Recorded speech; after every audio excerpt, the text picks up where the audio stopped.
보겠습니다. 하나님 말씀 구약성경 창세기 22장 1절부터 19절 말씀입니다.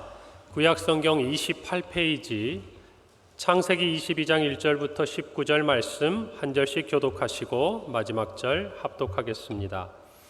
그 일 후에 하나님이 아브라함을 시험하시려고 그를 부르시되 아브라함아 하시니 그가 이르되 내가 여기 있나이다.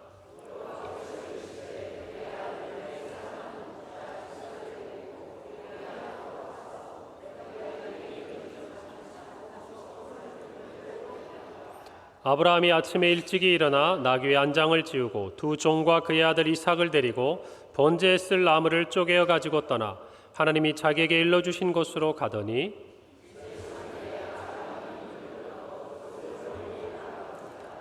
이에 아브라함이 종들에게 이르되 너희는 나귀와 함께 여기서 기다리라. 내가 아이와 함께 저기 가서 예배하고 우리가 너희에게로 돌아오리라 하고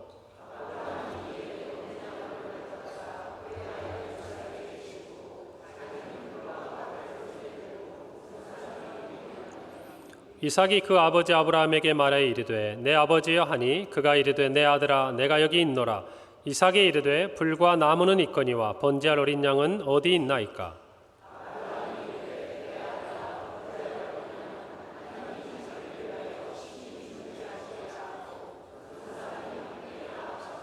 하나님이 그에게 일러주신 곳에 이른지라. 이에 아브라함이 그곳에 제단을 쌓고 나무를 버려놓고 그의 아들 이삭을 결박하여 제단 나무 위에 놓고 여호와의 사자가 하늘에서부터 그를 불러 이르시되 아브라함아 아브라함아 하시는지라. 아브라함이 이르되 내가 여기 있나이다 하매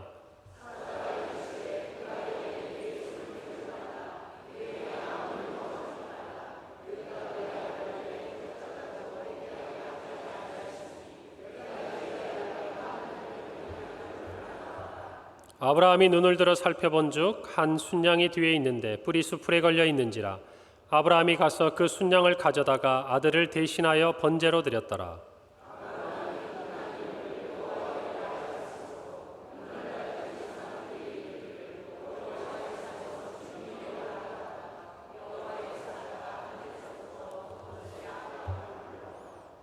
이르시되 여호와께서 이르시기를 내가 나를 가리켜 맹세하노니 내가 이같이 행하여 내 아들 내 독자도 아끼지 아니하였은즉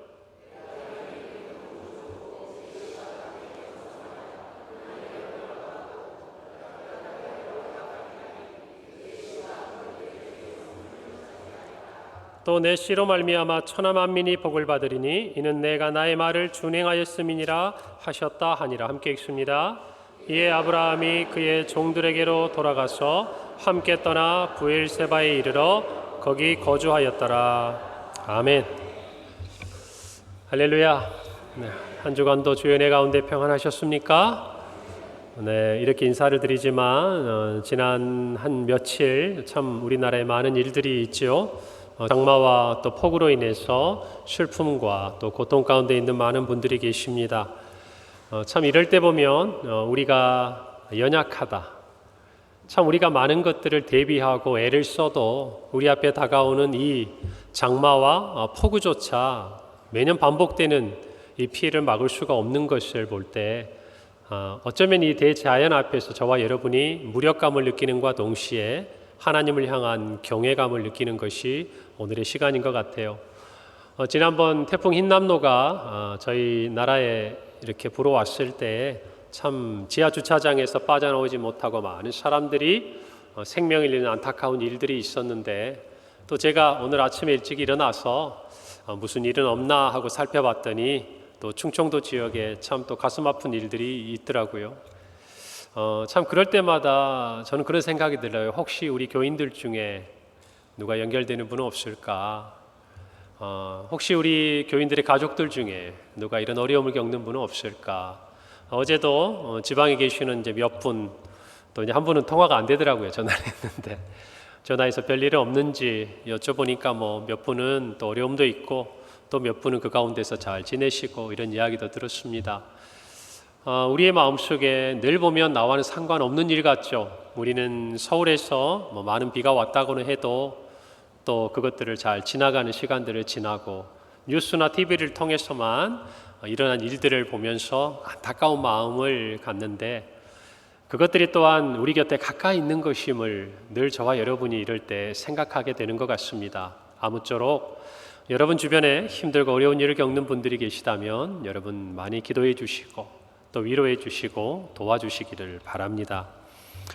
오늘 말씀을 제가 묵상하면서 참 오늘이 제목을 하나님을 이해할 수 없을 때라는 제목으로 함께 말씀을 나누고 싶었어요. 오늘 성경에 나오는 하나님은 믿음의 조상 아브라함에게 너무나 충격적인 요구를 하십니다.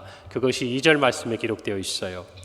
2절에 이르기를 여호와께서 이르시되 내 아들 내 사랑하는 독자 이삭을 데리고 모리아 땅으로 가서 내가 내게 일러준 한 산 거기서 그를 번제로 드리라. 여러분, 참 하나님께서는 아브라함이 어쩌면 정말 감당하기 힘들고 어려운 한 가지 명령을 하시는 것을 봅니다. 그것은 다름 아닌 독자 이삭을 제물로, 그것도 번제로 드리라는 것이었습니다. 여러분, 성경 전체를 놓고 볼 때 우리가 하나님의 수많은 명령과 율법들을 함께 하지만 오늘 이 본문의 말씀처럼 우리를 당황스럽게 하는 하나님의 말씀과 명령을 찾아보기 힘든 것 같아요. 우리가 성경에 보면 하나님을 이해할 수 없는 많은 부분들이 있습니다. 좋은 의미로 보자면 하나님의 사랑이 아니고서는 설명할 수 없는 것들이 있죠. 어떻게 하나님으로서 하늘의 모든 보좌를 버리고 인간의 몸을 입고 이 땅에 오실 수 있는가? 이해할 수 없습니다. 어떻게 하나님께서 인간인 피조물인 우리를 살리시기 위해 십자가에 우리 죄를 대신 지시고 죽으시는가? 여러분 이해가 되십니까? 우리는 그것을 하나님의 사랑이라고 알기 때문에 받아들이는 것이지 절대 저와 여러분이 이해할 수 있는 것이 아닙니다. 오늘 말씀도 마찬가지예요. 우리의 인간적인 생각으로는 너무나 받아들이기 어렵습니다. 하나님이 왜 이러실까? 이해할 수가 없습니다.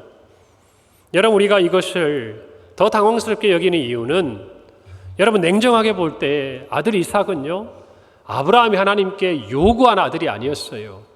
하나님이 주시겠다고 하셔서 주신 아들이 바로 이 이삭이었습니다. 여러분, 하나님께서 아브라함을 처음 갈대아 우르에서 불러내셔서 그에게 약속의 말씀을 주신 것이 우리가 잘 아는 창세기 12장에 기록되어 있죠. 2절 말씀에 이렇게 기록되어 있습니다. 내가 너로 큰 민족을 이루고 내게 복을 주어 내 이름을 창대하게 하리니 너는 복이 될지라.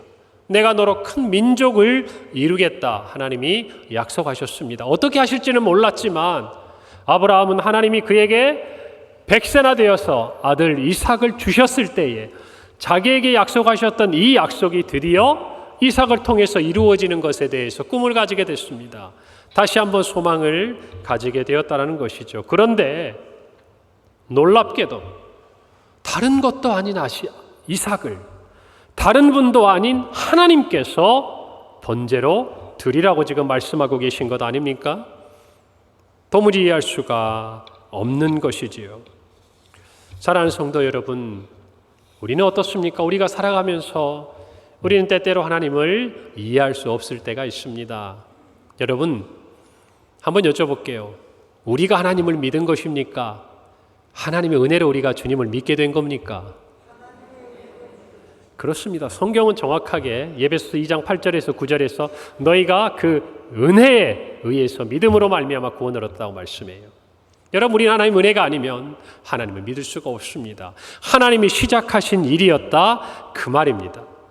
그런데 저와 여러분의 인생 가운데 하나님께서 하나님을 믿을 수밖에 없도록 인도하신 그 기억들이 지금 너무나 생생하지 않습니까? 지난 주간에 참 저에게 행복한 일이 있었어요.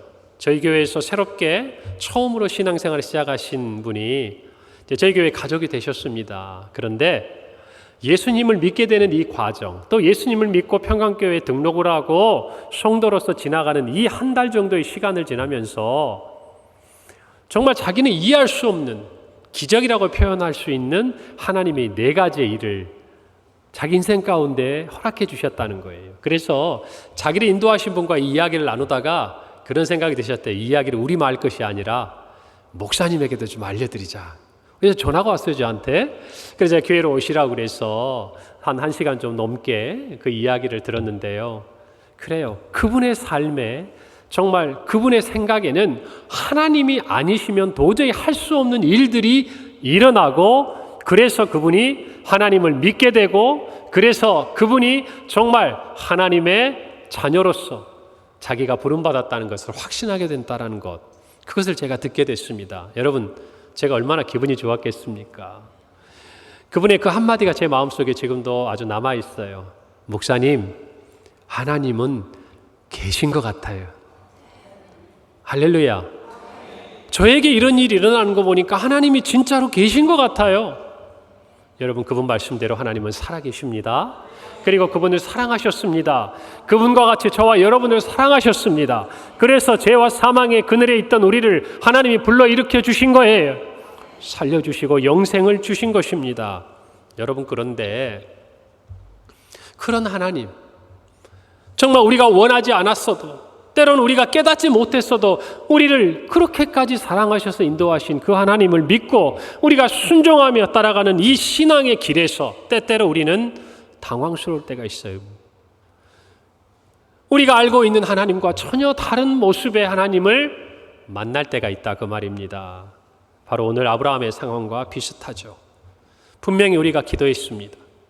하나님이 응답해 주셨습니다. 하나님의 말씀을 붙들었습니다. 그 말씀대로 이루어졌습니다. 그런데 한순간 이 모든 것이 다 사라져버린 것 같은 일들을 경험하게 돼요. 지금까지 우리가 하나님 앞에 믿음으로 살아왔던 모든 시간들, 하나님께서 우리를 위해 응답하시고 행하셨던 모든 일들이 그냥 한낱 싱그루처럼, 물거품처럼 사라져버린 것 같은 인생의 어떤 순간 앞에서 도무지 하나님을 이해하기 어려운 우리의 인생의 자리를 여러분은 경험해 본 적이 없습니까? 그동안 기도하고 간절히 구해서 마침내 그것들이 응답을 받았는데 갑자기 건강을 잃어버렸습니다.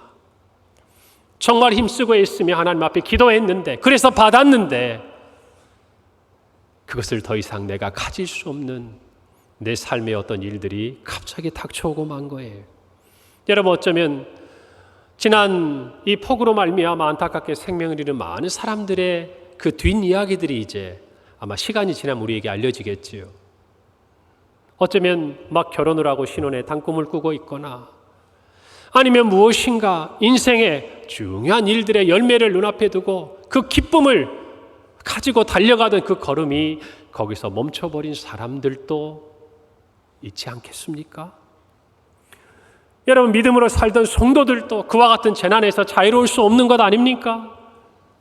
그렇다면 저와 여러분은 그때 하나님을 어떻게 이해할 수 있겠습니까? 하나님, 이렇게 끝나버리는 거라면, 이렇게 마무리되는 거라면 도대체 지금까지 왜 하나님은 저를 부르시고 저에게 이런 응답을 주시고 저를 인도하셨습니까? 왜 저로 하여금 믿음을 따라 살게 하셨습니까? 저는 하나님을 이해할 수가 도무지 없습니다. 여러분, 우리 인생의 신간 앞에 놓여질 때가 우리 인생 가운데 간혹은 있다라는 것입니다. 사랑하는 성도 여러분, 오늘 이 말씀을 통해서 우리 모두는 우리 인생 가운데 하나님을 이처럼 이해할 수 없을 때라도 아브라함을 통해 어떻게 믿음으로 나아가야 될지를 마음으로 분명히 깨닫고 결단하는 은혜가 있기를 간절히 바랍니다. 여러분, 아브라함에게 이 명령은 너무나 힘들었을 거예요. 어려웠을 거예요. 그러나 아브라함은 순종합니다. 왜 그런 줄 아세요? 왜냐하면 아브라함은 하나님과의 첫 만남의 시간부터 하나님을 이해하고자 하지 않았습니다. 하나님께 순종했습니다. 그것이 그의 믿음이었어요. 여러분, 아브라함을 처음 부르실 때에 하나님은 그의 고향과 친척과 아버지의 집을 떠나라고 말씀하셨습니다. 그런데 거기까지면 그래도 이해가 됩니다.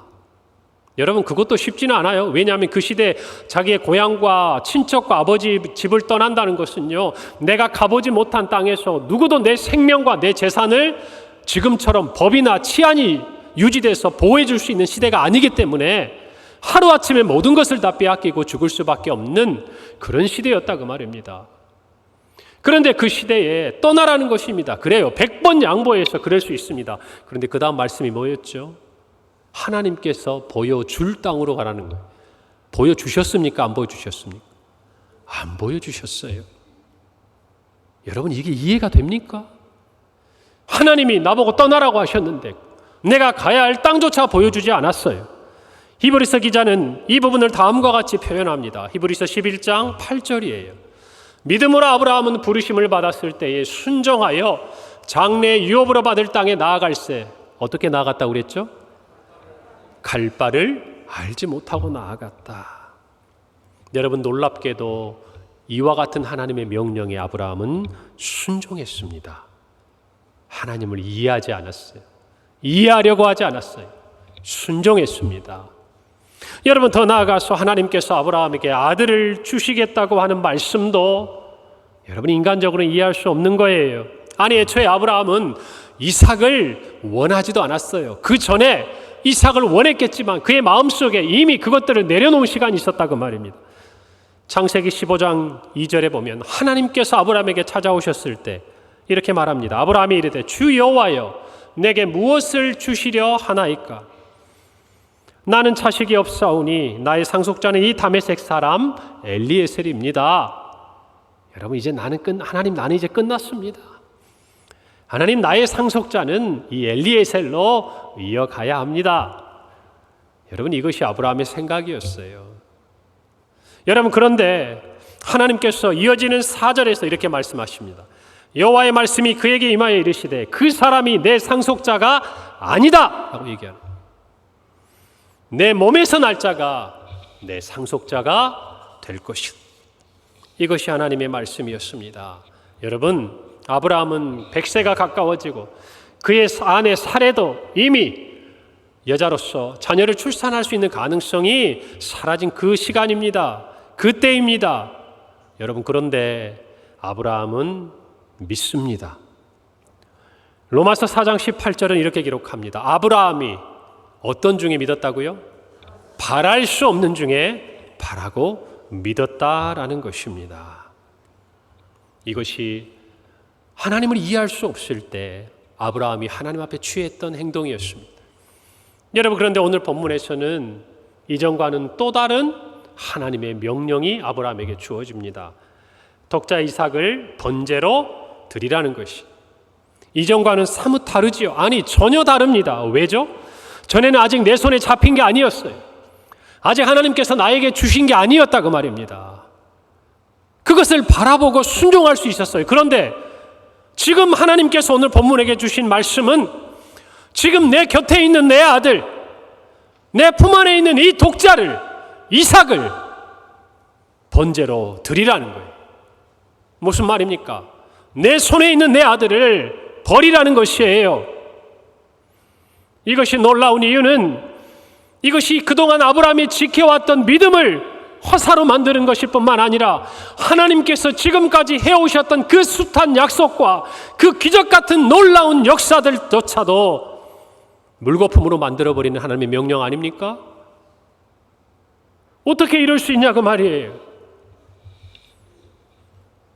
도무지 이해할 수가 없는 것이죠. 하나님 편에서 이해하려고 해도 이해가 안 되는 거 아니냐 그 말입니다. 여러분, 그런데 이번에도 아브라함은 하나님을 이해하려고 하지 않습니다. 아니, 아브라함은 하나님은 자기의 이성과 지혜로는 절대 이해할 수 없는 전능하신 하나님이신 것을 그의 순종으로 고백하고 있는 것이.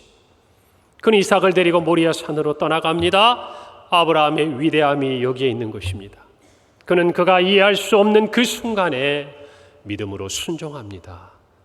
여러분, 그래서 초대교부 터툴리안이 얘기했던 이해할 수 없기 때문에 나는 믿는다는 이 고백은 어쩌면 아브라함의 이 고백의 이 신앙의 모습과 일치한다고 볼 수 있을 것이에요. 사랑하는 성도 여러분, 우리는 하나님을 이해할 수 없습니다 라고 말하고 싶지만 여러분, 이 말은 말 자체가 맞지 않는 것이에요. 왜냐하면 우리는 존재론적으로 하나님을 이해할 수 없는 존재이기 때문입니다. 피조물인 저와 여러분이 창조주이신 하나님을 이해할 수가 없는 것이에요. 하나님이 저와 여러분에게 말씀하시고 보여주시는 그 부분까지만 저와 여러분은 보고 듣고 믿고 순종하는 존재라 그 말입니다. 할렐루야. 이것이 저와 여러분의 고백이 되어야 해요. 사랑하는 성도 여러분, 이사야 55장 8절에서 9절은 말씀합니다. 이는 내 생각이 너의 생각과 다르며 내 길은 너의 길과 다름이니라. 여호와의 말씀이니라. 이는 하늘이 땅보다 높음 같이 내 길은 너희의 길보다 높으며 내 생각은 너희의 생각보다 높으니라. 하나님이 말씀하셨어요. 사랑하는 성도 여러분, 저와 여러분은요, 하나님을 이해하는 존재가 아닙니다. 하나님을 믿고 하나님을 의지하는 존재예요. 할렐루야. 하나님의 말씀을 믿고 그 말씀대로 순종해야 하는 존재라는 것입니다.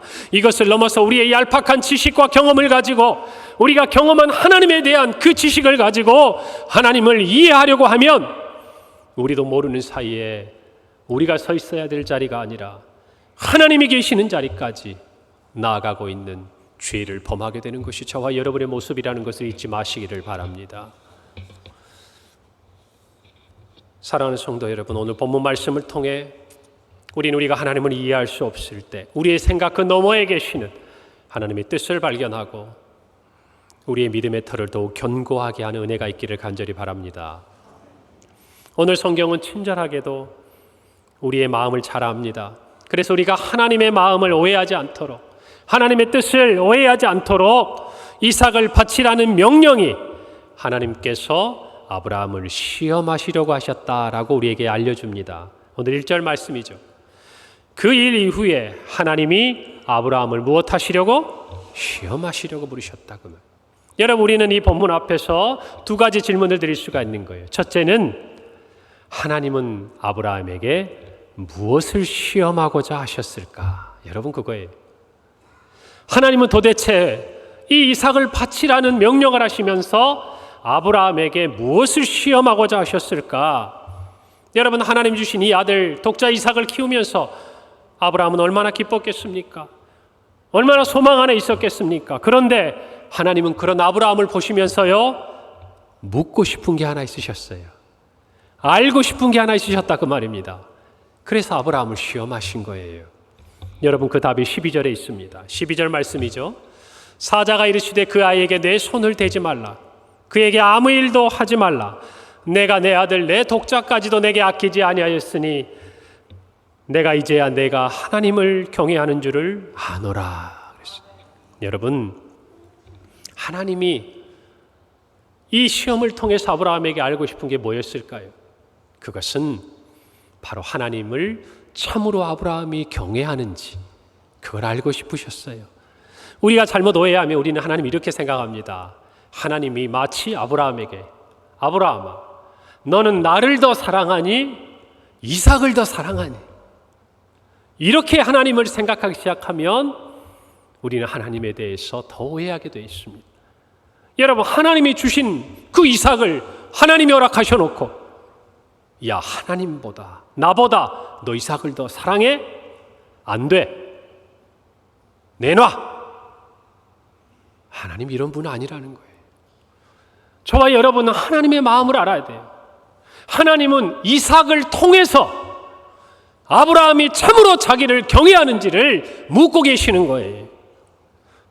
할렐루야. 하나님이 이 마음을 아셔야 돼요. 이삭이 아브라함에게 얼마나 소중한 줄 아시기 때문에 이 이삭을 통해서 내가 나를 참으로 경외하는지 하나님이 알고 싶다고 말씀하고 계시는 거예요.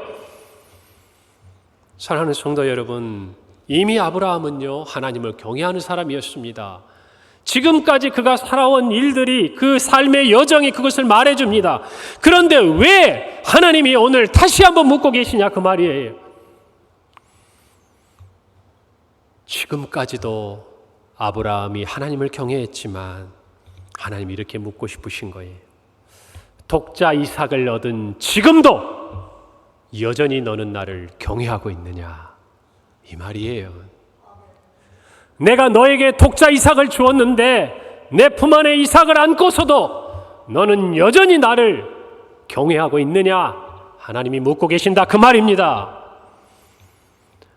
여러분, 시편 33편 18절은 우리에게 이렇게 말씀해요. 여호와는 그를 경외하는 자, 곧 그의 인자하심을 바라는 자를 살피신다라고 기록합니다. 여호와를 경외하는 자는 이 말씀대로 하나님의 인자하심을 구하는 자입니다. 지금까지 아브라함이 믿음으로 순종하며 하나님의 긍휼과 인자하심을 구하는 삶을 살았듯이 하나님은 독자 이삭을 품에 안은 지금도 여전히 하나님의 인자와 긍휼을 구하며 아브라함이 살기를 원하신다라는 것이에요. 그것이 경외입니다. 아브라함에게 그래서 이렇게 물으시는 거죠. 너는 여전히 나의 인자하심을 구하느냐? 아니면 지금으로 만족하고 있느냐? 너는 여전히 나의 인자함과 나의 긍휼함이 필요한 그런 나의 자녀로 서 있느냐? 아니면 내가 너에게 준 이삭을 품에 안고 지금의 삶으로 만족하고 있느냐? 하나님은 그걸 묻고 싶은 거예요. 여러분, 하나님의 약속은 이삭에서 그치지 않습니다. 아브라함 그 이름의 뜻대로 그는 열국의 아버지가 되어야 합니다. 창세기 17장 5절이에요. 이제후로는 내 이름을 아브라함이라 하지 아니하고 아브라함이라 하리니 이는 내가 너를 여러 민족의 아버지가 되게 함이니라 그랬습니다. 여러분, 이삭은 하나님의 이 놀라운 약속을 이루는 과정 가운데 그 뜻 안에 주어진 자녀인 것입니다. 다시 말해서 하나님은 이삭의 아버지로서의 아브라함이 아니라 큰 민족을 이루고 여러 민족의 아비가 되어서 하나님의 언약을 이룰 당사자로서의 사명을 간직한 아브라함으로 살고 있냐고 묻고 계신 거예요. 내가 너에게 준 사명이 잊지 않고 그것을 이루기 위해 내가 너에게 준 독자 이삭을 사랑하고 있느냐고 물어보고 있는 거다, 그 말입니다. 사랑하는 성도 여러분, 우리는 어떻습니까? 하나님의 자녀로 하나님의 영광을 위해 구한 것들로 인해서 도리어 하나님은 그것을 우리에게 허락하셨지만 그것에 안주하고 그것으로 만족하고 하나님의 꿈을 잃어버리고 혹시 그 자리에 머물러 있지는 않습니까? 주님을 위해 쓰겠다고 명예를 달라고 건강을 달라고 물질 주시고 자녀를 달라고 구하였지만 정작 그 명예와 건강과 물질과 자녀로 만족하고 하나님의 언약을, 하나님이 주신 사명을 잊어버리고 여러분 살고 있지는 않느냐, 그 말입니다. 오늘 하나님은 아브라함을 부르신 것처럼 저와 여러분을 부르십니다. 그리고 이렇게 물으십니다. 너는 지금도 나를 경외하고 있느냐? 너는 지금도 그 언약을 잊지 않고 있느냐? 너는 지금도 그 사명을 네 마음에 간직하고 있느냐? 하나님이 묻고 계신다, 그 말입니다. 그것이 하나님은 알고 싶으셨던 것이에요. 오늘 아브라함처럼 그 독자 이삭이라도 아끼지 아니하고 지금도 하나님을 경외합니다. 지금도 하나님의 언약을 기억하고 있습니다. 지금도 그 주신 사명 내가 간직하고 있습니다. 여러분, 그렇게 하나님 앞에 나아갈 수 있기를 바랍니다. 하나님을 경외하는 사람은 하나님의 말씀에 순종합니다. 내 눈에 보이는 하나님의 이해할 수 없는 순간이라 할지라도 하나님의 성품을 믿고 하나님의 약속을 믿고 그는 순종합니다. 그의 순종, 하나님의 경외하는 자의 순종은 온전합니다. 여러분, 하나님은 이삭을 드리라고 하실 때 여지를 남겨두지 않으셨어요. 혹시라도 살릴 수 있는 여지를 조금도 남겨두지 않으셨어요. 이삭을 드릴 때 번제로 드리라고 하셨습니다. 여러분, 번제가 뭔지 압니까? 제물을 잡아 죽입니다. 그 피를 제단 사방에 뿌립니다. 그리고 그 제물을 전부 완전히 불살라서 태워서 하나님께 드리는 제사가 번제입니다. 여러분, 하나님의 이 요구는요, 그냥 해보신 말씀이 아니었어요. 진심이었습니다. 그리고 아브라함도 하나님께서 아브라함아 내 아들에게 손을 대지 말라고 2번이나 이야기하실 만큼 진심으로 순종했습니다. 그것이 우리가 시험을 통과하는 길이에요. 하나님 설마, 하나님 에이, 이러다가 마지막 순간에는 건져주시겠죠. 에이, 그래도 내가 하나님을 아는데요. 설마 하나님이 나한테 이러실 수가 있겠습니까? 아니에요. 하나님은 전부를 원하시는 겁니다. 그분이 우리에게 전부를 주셨기 때문이에요. 저와 여러분이 가진 것 중에 하나님으로 도지 않은 것이 없습니다. 그것을 아셔야 돼.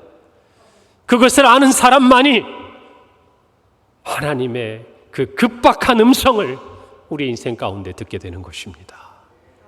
사랑하는 성도 여러분, 그래서 우리의 순종은 온전해야 돼요. 부분적이거나 제한적이어서는 그것은 더 이상 순종이 아니고 하나님의 시험대를 절대 통과할 수 없다는 걸 아셔야 되는 것입니다. 갈라디아서 6장 7절 말씀이에요. 스스로 속이지 말라. 하나님은 업신여김을 받지 아니하시나니 하나님이 사람이 무엇으로 심든지 그대로 거두리라. 두렵고 떨리는 마음으로 하나님의 시험대 앞에 서기를 바랍니다. 여러분, 하나님이 무엇을 알고 싶으셔서 시험하셨는지 우리는 이제 분명히 알았습니다. 그렇다면 두 번째 질문입니다. 두 번째는 이와 같습니다. 하나님은 아브라함을 왜 시험하고자 하셨을까? 왜 그렇게 하고자 하셨을까? 여러분, 모든 사람들, 저와 여러분 모두도 신앙생활을 하면서요, 우리 모두는 겪어야 될 시험이 있습니다. 그런데 이 시험에는 두 가지가 있지. 하나는 우리를 죄 가운데 넘어뜨려서 하나님의 자녀로 살아가지 못하도록, 하나님 앞에 나아가지 못하도록 하는 유혹이 있습니다. 여러분, 영어로 이것을 템프테이션이라고 그래요. 우리의 원수가 우리를 넘어뜨리기 위해서 하는 시험입니다. 야고보서 1장 13절이죠. 사람이 시험을 받을 때에 내가 하나님께 시험을 받는다 하지 말지니 하나님은 악에게 시험을 받지도 아니하시고 친히 아무도 시험하시지 아니하신다 그랬어요. 하나님의 시험은 저와 여러분을 악의 구렁텅이에 빠지고 죄 가운데 빠져서 넘어지게 하시는 시험을 결코 하지 않으신다는 것이에요. 할렐루야. 이 약속을 믿으시기를 바랍니다. 그런 하나님 우리를 시험하십니다. 그 시험에 대해서 바울은 고린도교에 편지하면서 이렇게 말씀합니다. 고린도전서 10장 13절이세요. 사람이 감당할 시험밖에는 너희가 당한 것이 없나니 오직 하나님은 미쁘사 너희가 감당하지 못할 시험당함을 허락하지 아니하시고 시험당할 즈음에 또한 피할 길을 내사 너희로 능히 감당하게 하시느니라. 할렐루야. 너희로 능히 감당하게 하시느니라. 이것이 하나님의 시험이에요. 하나님은 신실하십니다. 하나님은 미쁘십니다. 그분은 우리에게 시험을 하실 때에 그저 우리를 버려두시는 것이 아니에요. 그 시험을 감당할 수 있을지 없을지 하나님은 아십니다. 그리고 그가 그 감당하는 시험의 모든 과정 속에서 어떤 고통과 고민과 번민 가운데 있을 줄도 아십니다. 여러분, 오늘 성경 말씀도 아브라함이 결단해서 그의 아들 이삭을 드리지만 그러나 그가 3일을 걸어오면서 그리고 그가 그 이삭을 하나님께 드리기 위해 죽이려고 했던 그 마지막 순간까지 놀랍게도 하나님은 시험을 감당하도록 아브라함을 붙드시는 분인 줄 믿으셔야 합니다. 믿으셔야 합니다. 우리가 하나님의 이와 같은 시험을 감당하고 나면 하나님은 우리에게 준비한 복과 사명을 주십니다. 이것이 아브라함에게 시험하신 이유입니다. 오늘 본문 17절과 18절은 왜 하나님께서 아브라함을 시험하셨는지 우리에게 분명히 알려줍니다. 내가 내게 큰 복을 주고 내 씨가 크게 번성하여 하늘의 별과 같고 바닷가의 모래와 같게 하리니 내 씨가 그 대적의 성문을 차지하리라. 또 내 씨로 말미암아 천하 만민이 복을 받으리니 이는 내가 나의 말을 준행하였음이니라 하셨다 하니라. 여러분, 이삭을 드리는 이 시험을 통해서 아브라함은 다시금 하나님의 언약을 확인하게 됩니다. 그리고 이 언약은 아브라함을 넘어 이삭을 넘어 시대를 넘고 수많은 믿음의 후손들을 넘어 예수 그리스도로 말미암아 이 땅에 오고 가는 모든 사람들에게 미치는 언약으로 확장되는 것을 보셔야 돼요. 그것이 바로 오늘 말씀에 있는 것입니다. 여러분, 처음에 아브라함과 약속하실 때 하나님은 아브라함과 언약하셨습니다. 창세기 15장 4절이죠. 여호와의 말씀이 그에게 임하여 이르시되 그 사람이 내 상속자가 아니라 내 몸의 날짜가 내 상속자가 되리라 하시고 그를 이끌어 밖으로 나가 이르시되 하늘을 우러러 무뼈를 셀 수 있나 보라. 또 그에게 이르시되 내 자손이 이와 같으지라. 너 상속자에게, 너의 자손에게 내가 이와 같은 언약을 하겠다라고 하나님 말씀하신 거예요. 복을 주겠다 말씀하신 거예요. 그런데 오늘 말씀해 보니까 내 씨, 아브라함의 씨, 믿음의 후손, 궁극적으로 온 땅에 구원의 이름을 주시는 예수 그리스도가 그의 후손으로 오실 것이라는 이 분명한 믿음의 자손들에게 주시는 하나님의 약속이 분명히 오늘 말씀 가운데 기록되어 있는 것이에요. 내가 내게 큰 복을 주고 내 씨가 크게 번성할 것이다. 내 씨로 말미암아 천하 만민이 복을 받게 될 것이다. 할렐루야. 이 복을 주시려고, 이 약속을 주시려고 하나님은 아브라함을 시험하고 계시는 것이에요.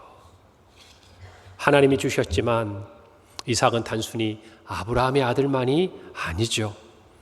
아브라함에게 이삭을 주신 이유는 천하 만민에게 복을 주시고자 하시는 하나님의 뜻 안에 주어진 것입니다. 그래서 하나님은 아브라함의 하나님이 되셔야 되고요, 이삭의 하나님이 되셔야 하는 거예요. 그리고 모든 믿음의 후손들의 하나님이 되셔야 돼요. 그리고 마침내는 예수 그리스도로 말미암아 저와 여러분의 하나님이 되신 것입니다. 그 약속을 지금 주신 거예요. 그 약속을 위해서, 그 약속을 확인하기 위해서 아브라함에게 시험을 주신 것입니다. 사랑하는 성도 여러분, 하나님을 믿으시기를 바랍니다. 하나님을 신뢰하시기를 바랍니다. 하나님이 우리에게 이유 없이 어떤 시험을 당하게 하지 않으세요. 우리는 이해할 수 없지만 하나님의 뜻은 완전합니다. 우리는 감당할 수 없을 것 같고 왜 하나님이 나에게 이런 고통 가운데 나를 버려두시는지 묻고 싶지만 하나님 우리를 결코 버려두시지 않습니다. 하나님은 우리가 이해할 수 없을 때라도 우리에게 은혜를 주십니다. 여러분, 하나님은 실수하지 않으세요. 로마서 11장 29절에 하나님의 은사와 부르심에는 후회하심이 없다고 하셨습니다. 로마서 8장 28절에 우리가 알거니와 하나님을 사랑하는 자 곧 그의 뜻대로 부르심을 입은 자들에게는 모든 것이 합력하여 선을 이룬다고 약속하셨습니다. 성도 여러분, 오늘 이 말씀을 붙드십시오. 여러분의 삶에 하나님을 이해할 수 없는 순간을 혹시 지나가고 계십니까? 아니면 지난 시간 여러분이 겪어온 삶의 여정 속에 지금 돌이켜보아도 내가 도무지 하나님을 이해할 수 없다라고 하나님께 묻고 싶은 삶의 시간들이 있었습니까? 여러분, 그렇다면 오늘 아브라함에게 찾아오셔서 독자 이삭을 드리라고 말씀하셨던 하나님의 본심을 보시기를 바랍니다. 하나님의 진심을 보시기를 바랍니다. 하나님의 마음은 우리에게 재앙을 주시는 것이 아닙니다. 희망을 주시는 것입니다. 소망을 주시는 것입니다. 여러분이 이 말씀을 붙들고 어쩌면 저와 여러분의 삶에 하나님이 이해할 수 없는 그 시간이 다가오더라도 오히려 하나님을 경외함으로 믿음으로 순종하며 나아가 하나님 우리에게 약속하신 복을 받아 누리는 우리 모든 평강의 성도들, 그리고 그 사명을 끝까지 감당하는 우리 교회가 되기를 간절히 바랍니다. 함께 기도하겠습니다. 하나님 아버지, 은혜를 감사합니다. 오늘 이 말씀을 마음에 붙듭니다. 우리가 이해할 수 없더라도 하나님의 뜻은 완전하십니다. 하나님은 우리에게 복을 주시고 우리에게 주신 사명을 회복시키시고자 우리와 함께 그 시간을 지나고 계심을 믿습니다. 아버지 하나님, 참으로 주님을 경외함으로 온전한 순종을 주님께 드리고 믿음으로 나아가 주님이 약속하신 복, 우리 당대뿐만 아니라 우리 믿음의 후대와 하나님의 나라가 정말 이루어지고 주님 다시 오시는 그 날까지 우리에게 약속하신 그 사명을 이루어 드리는 그 귀한 열매가 우리를 통해 이루어지도록 주님 은혜를 베풀어 주옵소서. 감사드리고 예수님의 이름으로 기도합니다. 아멘.